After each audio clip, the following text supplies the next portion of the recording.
A lot of people tell me that my jawline looks sharp, and in actuality, it's not sharp at all. The way that I cut my beard, that makes it have that appearance, that makes it look sharper than it is. Let me show you what I'm talking about. These lines right here too, angle both of these, it'll give you that more sharp, defined look. Our leveling, we're gonna make everything one level. Let's go with 6.5, let's see what that looks like. I have no idea, I've never tried this level before.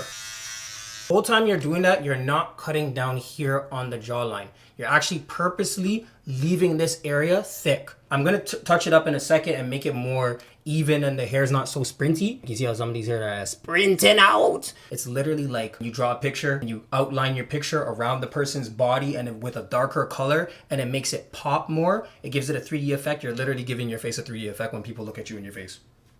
And then boom, your jawline looks defined.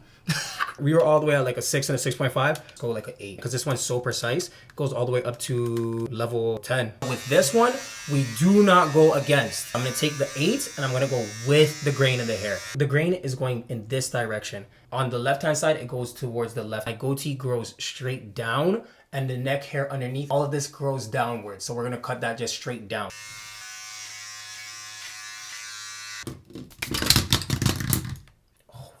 Break my stuff.